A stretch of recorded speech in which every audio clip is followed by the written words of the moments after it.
Сәлеметсіздер ме қадірлі ғажап әлем арнасының көрермендері. Бүгін біздің бағдарламада зейнетақы жарналары туралы анықтама қағазды қалай алуға болатынын көресіздер, үйренесіздер. Яғни біздің пенсионный фондқа аударған зейнетақы қаржыларымызды тексеруге арналған анықтама қағаз. Сонымен ең алғашында NCL Layer бағдарламасының жұмыс істеп тұрғанына көз жеткіземіз. Қазір бұл бағдарлама ашылып жатыр. Мына жерден былай тексеріп көреміз.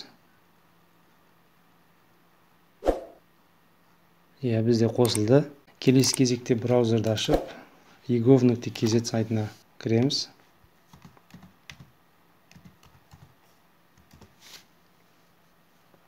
Одан кейін өзіңізге қолайлы тілді қолданасыз. Ол сол жақта, жоғары жақта көрсетілген. Бізге орыс тілді ыңғайлы болғандықтан осы тілде қаламыз.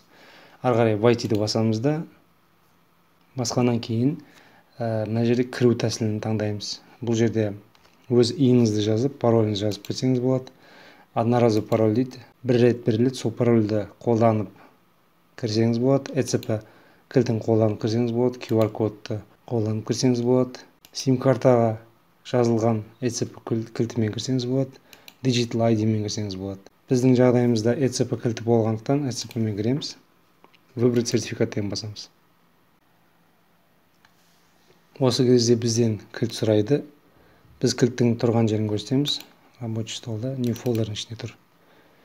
Ең бірінші кірген кезде auth дегенді қолданамыз. Сонымен кіріп открыть дейміз де, ары қарай өзіміздің ECP кілтіміздің паролін енгіземіз. Әрбір ECP кілтте міндетті түрде пароль болады.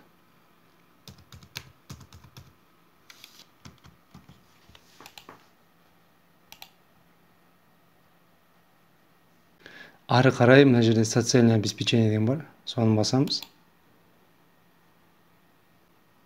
Және келесі кезекте получение справки о пенсионных отчислениях деген таңдаймыз. Және мына жерде заказать услугу онлайнды басамыз. Бізге 3 қадам беріледі. Сол 3 қадамды орындағаннан кейін бізге зейнетақы жарналары туралы анықтама қағаз беріледі. Ең бірінші біз бірінші қадамда зейнетақы жарналары, яғни зейнетақы аударылған қаржыны білдіретін мерзім таңдаймыз. Егер бұл жерде ешқандай мерзім таңдамасаңыз, сіздің бүкіл зейнетақы жарналары уақытын мерзімін шығарып береді. По умолчанию тұрған уақыт тұра берсін, ары қарай отправить запросты басамыз. Екінші қадамда біз кілтті көрсетіп, өз қолтаңбамызды қоямыз. Ол үшін подписать, используя электронный цифровой подпись дейміз. Және ары қарай носитель информация деген басамыз. Сол кезде қолтаңба үшін кілтті сұрайды. Бізде рабочий стол, біздің жағдайымызда new folder, өз қолтаңбамыз қоятын, ол RSA деген кілтті қолданамыз. Открыть және пароль жазамыз міндетті түрде.